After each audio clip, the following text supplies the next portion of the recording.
Kathy Griffin, welcome to Hi, Hard Steve. Talk. Your stand-up show, which you're currently taking around the world. Yes. It's funny and it's frank, but to many people it is also shocking, and to some it's offensive. And I wonder whether you carefully calculate how to offend. I do. I'm an expert at offending people. I've offended you just in the makeup room alone. Because first of all, I can't believe someone married you. But good luck to her. Anyway, when I took that photo, one of the things that struck me was that people actually were saying that it was a severed head. So what I like to talk about in my act is I make a joke of it, like as if I went to the severed head store, which doesn't exist. So the outrage is faux, in my opinion. And I am, I don't have one single day of paid work ahead of me in my own country. And I'm a workhorse. Because of the reaction, you mean? Because of the reaction. Well, let's get to that right. in a minute, but let's not start with the reaction. Let's start with the action. I thought I was the guest, but really, let's do this your way. No. Well, I'm Don't the guy who's asking mansplain to the me. question. Don't you mansplain. Well, let's start with the action of choosing to go into the photographer's studio with that mask and that ketchup. Let me just stop you and say one thing I will say that's difficult is the photographer, Tyler Shields, has the copyright. And I have no say in the copyright. And so I just have to say, because I trusted him, I kind of got screwed that he can make however much money from that image, which will sort of stand with me forever. So there's that. I mean, that is the Everywhere truth. I go. And your biography and, frankly, your epitaph will probably be about the moment you decided to stand with people Donald at airports Trump's want me head. to do that pose with their head, and I say I can't. So, as I posed the question in the introduction, what were you thinking at that time? You must have known that you were crossing a line here. Yes, of course. That's a comedian's job. That's what we do. I feel if you don't cross the line, well, I like to move it and then cross it. Then what are we doing? What am I going to do? Jokes about the differences between puppies and kittens? Right. So I mean, there's never been a president like this in history. There's never been a president who deserved to be shamed so much. And I really think the reason he had such a reaction, and his grown children, although I lovingly call them Eddie Munster and date rape.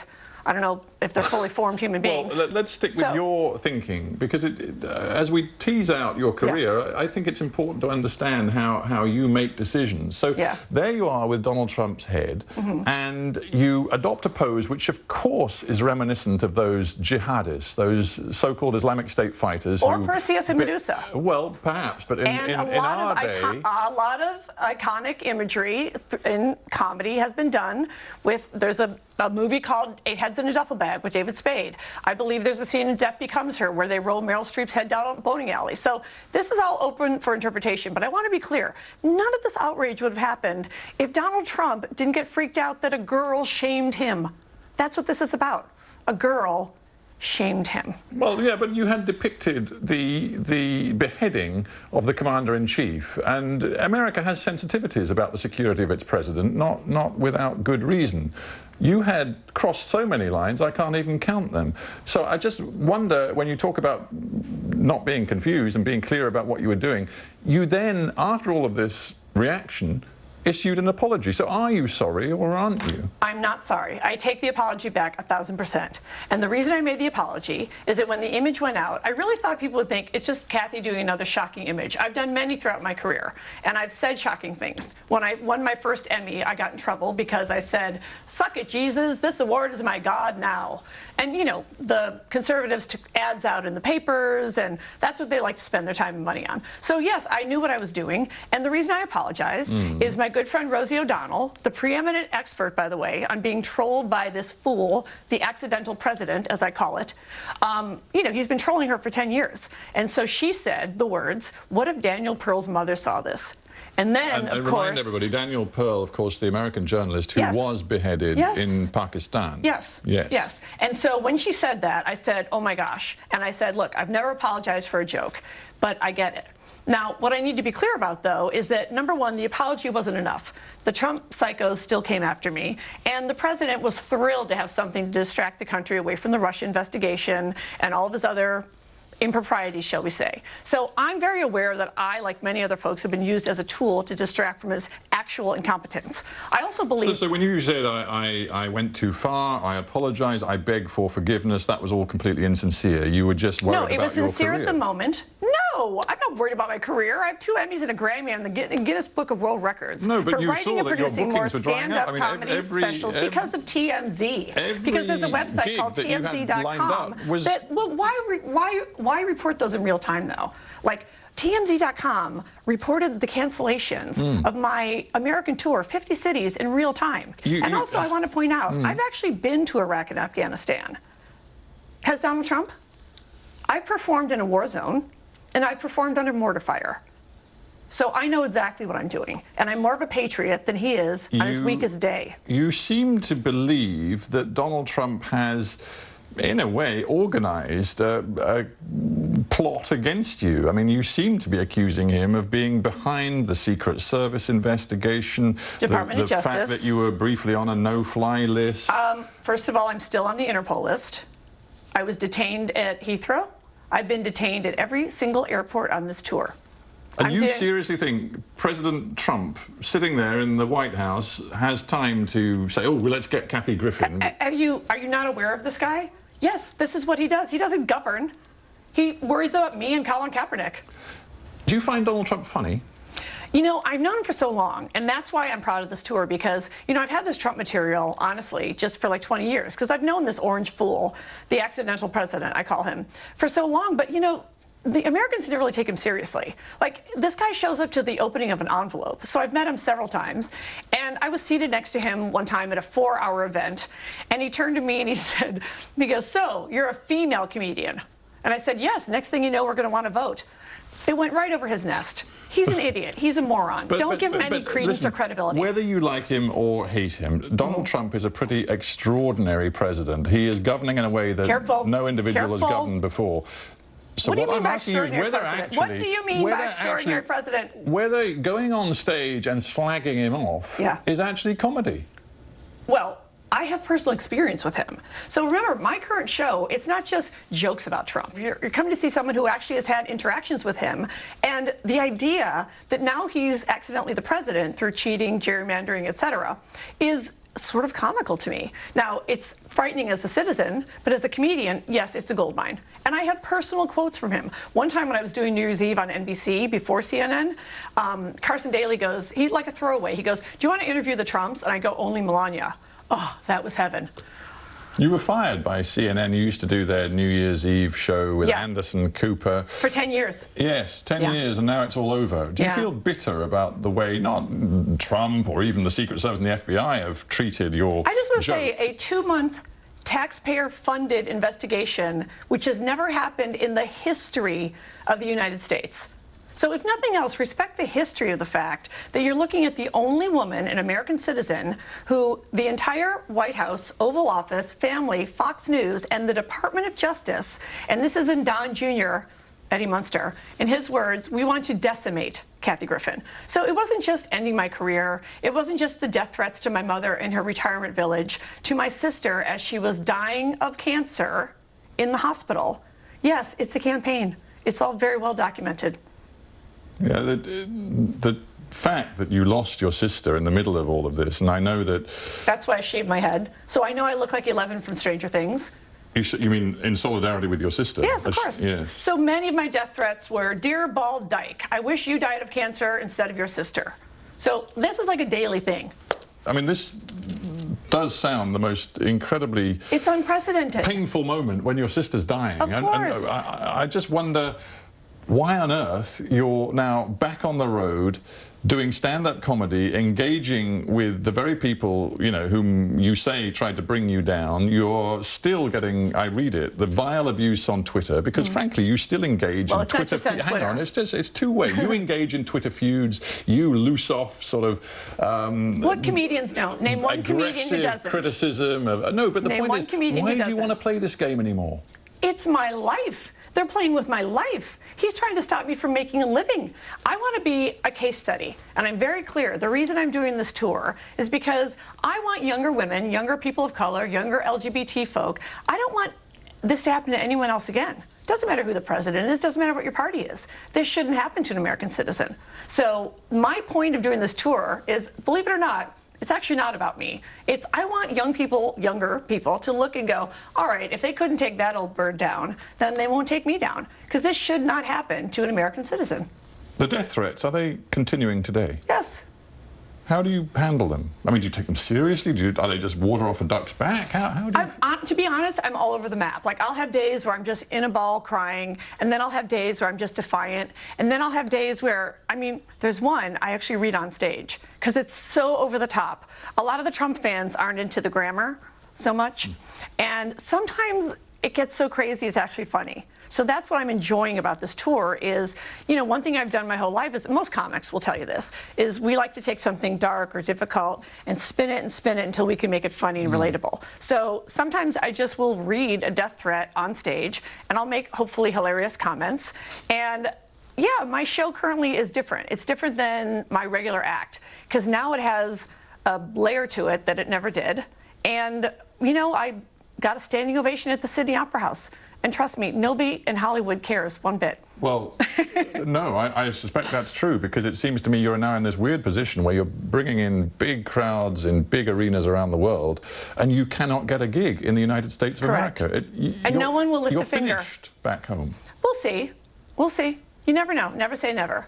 But yeah, the point that no one will lift a finger hurts. So I've never been more on my own, and yet, honestly, I've never had more fun with the material. Well, we'll get back to the way showbiz works in the United States before the end of the interview, because it does raise all sorts of other issues which have been in the news a lot recently. But I want to just stick with the personal for a bit longer. You talk about how you take the dark stuff in your life and you spin it around until actually it's comedic as well as painful. Yeah. But, you know, you do that to an extreme. I mean, you pick apart your own life and some of the really darkest corners that you had in your own upbringing in a way that I can't think many other people would be able to do, including abusive behavior inside your own family when you were a child. Yeah, my brother was a pedophile.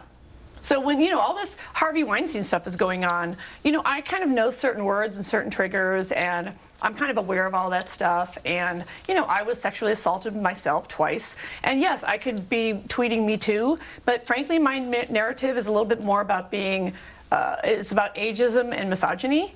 And that's kind of what I've experienced more than any other challenge. But is there not some stuff inside your own family that for them as much as for you, it would be better not to put out there as part of No, a stage I don't show? cover for pedophiles, even if he was my brother Ken. Well, I'm so thinking no, of your blood mother. is I'm thinner thinking of than your water. mother's feelings. Hey, the truth hurts.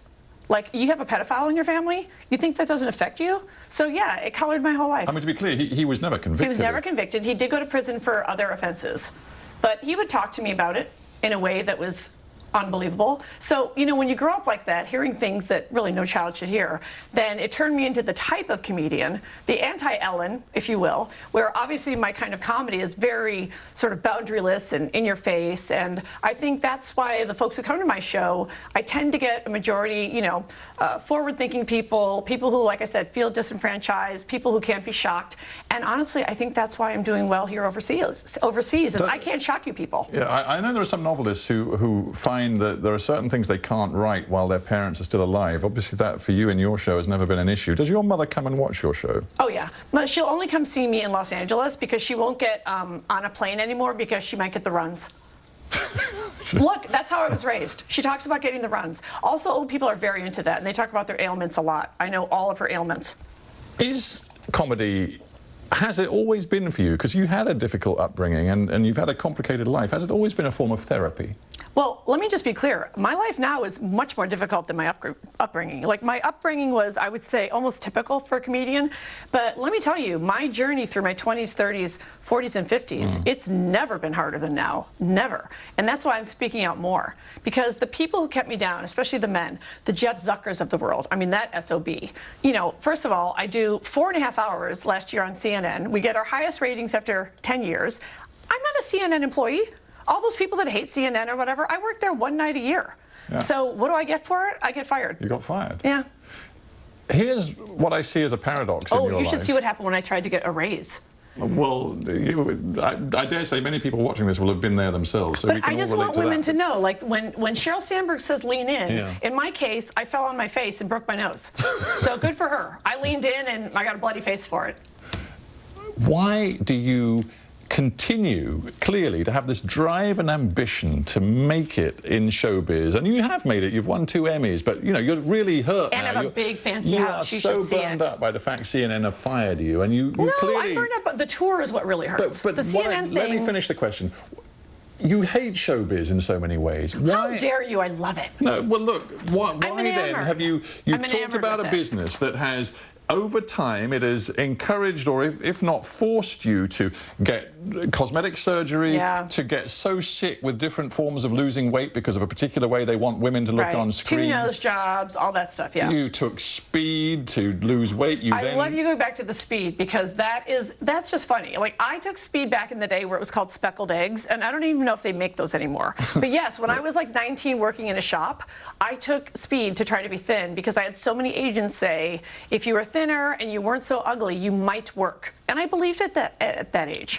But you know, men, it has to be said, don't suffer in the same way. You know, I've never been told, God knows I probably need it, but You could tooth use a job little and work. hair job and Yeah. face job. But men probably don't suffer the same way that women get these demands placed upon them Yes. to be on screen, particularly in the United States. Yeah, and I so feel- why on earth do you still want to do it? Because I feel, first of all, I love it. I really love it. There's That's nothing. weird. Well, how can you say that? There's nothing better than making people laugh. Why do you love being in a business that objectifies you, demeans you, judges you on the things that you don't regard as truly important, and yet you love it? Because I think I've finally figured out a way to run it like a boss. And I have all male employees. Every material is my own. I don't have writers like many of the other female comedians. Like I said, I've done 23 stand-up comedy specials, and I just wanted to be in the Guinness Book of World Records for younger women, you know, to not have to fight that stigma of, oh, women aren't as funny. Right, So I but- like to kind of set these records, so after I'm gone, younger women go, okay, maybe I have a shot. She did it, so I'm going to try for it. But it's not even just about the sort of the demands on looks and weight and everything else. It's also a basic sort of thing about money, isn't it? Of course. Mean, you've said, you know. I would kill to make 80 cents on the dollar. When women say, oh, 80 cents on the dollar, in my business, I make a nickel on the dollar. You think I make anywhere near my former groundling student, Will Ferrell? I was his groundling teacher. Yes. Yes. You think I make Sandler money? So how do you change? You know, here you go. You say women are doing better. And this is a quote from you recently. And I'm not saying there isn't progress, but there is not a woman in Hollywood who can really sign a check. For Correct. example, a woman Rupert Murdoch. So Right. what's going to change that? To turn the people with the money Well- and the power to get more women in those positions. Well, first of all, women have to not be discouraged out of the business. So one thing, obviously, people are talking about a lot is Weinstein. And one of the things that breaks my heart is all the women that either became addicted to drugs after being raped, how could you not?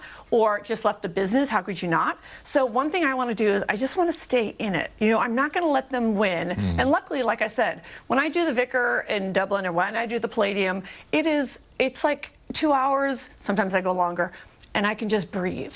And I love it.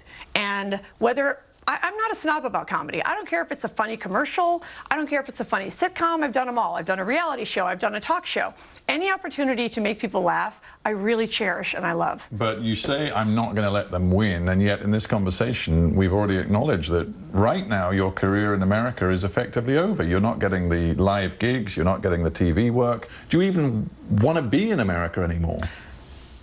Yeah, I mean, it's my home, and we'll see what happens. You know, anything can happen. I'm going to finish this tour, I'm going to go home, and I don't know what's going to happen. It's frightening to me to not have, like I said, a day of paid work. And by the way, you should know, all the celebrities I make fun of, they always call me to host their charity gigs for free. So they like hate me until they want the free performer. And Chelsea and Sarah said no. Anyway, I love doing it. And I will keep doing it. And thank goodness stand-up is the one thing that even a horrible man, and I could list the names right now, can't stop me from doing, because as long as there's an audience and a mouth and a microphone, then I can do that. So that's what I'm doing now. Do you feel patriotic? Look, I think, like I said, when you don't just go to Afghanistan unless you're patriotic. You don't go do stand-up in Uzbekistan and Kuwait and Iraq if you're not patriotic. So of course I'm a patriot. I'm more of a patriot than any of those Nazi Trumps on a good day. And yeah, I think our president's a Nazi. I think that people should be very frightened. I think there's an actual Nazi, at least someone with Nazi leanings, in the White House. Wake up. But the very fact that, you know, we began the interview with you saying that sort of thing, and we've ended the interview with you saying that sort of thing. Because everyone's so afraid to say it, yeah, especially the American journos. But the way you say it and the fact that you're so determined to say it suggests to me that you burnt your bridges in the United States, and you know, networks who have to ensure that they sort of appeal to a wide range of different people across the nation aren't going to put you on TV. Are you nuts? Wait till I do the first thing that gets ratings. They will come running back. That's all they care about. I do one thing that gets ratings, boom, they're back. It's happened to me like 4 times in my career. I mean, I know the cliche, this is my first merry-go-round. Up and down, I've gone up and down, and I learned so much from my dear departed friend, Joan Rivers, about riding the wave. And at the end, she was fearless and peerless and didn't give a you-know-what. And I think that's kind of essential for comedy. Well, interesting. Didn't give a you-know-what. I mean, it seems to me, given the choices you've made to run your career, you have to have the thickest skin imaginable. You can't afford to show pain and vulnerability. And yet, in the fallout from the Trump head incident, you did show pain and vulnerability, and I think you've even, I cried particularly on stage. talking about your sister, you cried on stage. Yes. Look, this is all new material. So when I'm standing on stage at the Sydney Opera House. You can't afford to be vulnerable, not the way you've chosen to run your career. Well, I don't agree with that. I think the folks that come to my show, they know they're going to get something real. You know, I think they know my act is very improvisational. It changes all the time, and I love changing it. When I play Vienna, I'll do material unique to that city. When I play Antwerp, all right, I can't find it on a map, but I'm going to make Antwerp funny. And I love changing it. That's what keeps it fresh and fun for me. I want to end with some words from Ricky Gervais. I don't know if you know him, but you know, he's made it in America now as well as in the UK. He's been to the House. Yeah. Well, and no, he didn't call either. Listen to this. He says... I owe Kathy a call. I feel guilty. He says he has no problem offending people, but he says, yes, we, comedians, have the right to say horrible things, and everyone else has the right to hate you for doing it. You say horrible things, you have to take the consequences. Are you prepared to live the rest of your life on that basis, saying horrible things and then taking the consequences? I think I've proven that. Never has a comedian been on the Interpol list and the Five Eyes list. So obviously I'm willing to take it. But what kind of a life is it? I mean, you're in your 50s now. If you 57! Carry on. And every time I was detained here, I'm going to be detained in the next airport. And you know what I'm thinking during that 20 minutes? I'm thinking, I wonder if I can put this in the act. I might want to mention that one guy. He's kind of funny. That could be good in the act. But that's a lonely life, isn't it? No, I have a great team. My boyfriend is my tour manager, don't judge. And we travel the world together like Loretta Lynn and Boo. That's a very obscure American reference. But I love it. I just love doing it. And you know what? Kind of without the other stuff like the agents. And for the first time in my life, I actually don't have someone saying, you're an ugly old hag, stop. I don't have those people around anymore. So I have it a little smaller, and I get to just do my job and love it. And at the end of the show, they stand. Kathy Griffin, it's the end of the show. I can't stand, but I'm going to thank you very, very much. Thank you very much. I'm a big fan. Thank you. Thank you very much. I am. I love it.